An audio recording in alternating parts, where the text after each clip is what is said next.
কয়েকদিন আগে দেখছিলাম যে আমাদের পশ্চিম বাংলা থেকে কয়েকজনকে পদ্মশ্রী অ্যাওয়ার্ড দেওয়া হয়েছে।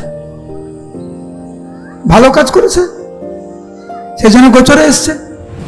আমরা যদি ভালো ভক্ত হই, ভগবানের গোচরে আসবো। কিন্তু পার্থক্যটা হচ্ছে কি, শুধু মুখে বলা নয়, এখন কাজের মাধ্যমে। প্রত্যেকটি ভক্ত আমরা এইভাবে ভাবব, আজকের আমরা সারাদিন যা করেছি, এটা কি গুরুদেব অনুমোদিত? এটা কি শাস্ত্র অনুমোদিত? এটা কি প্রভুপাদ অনুমোদিত?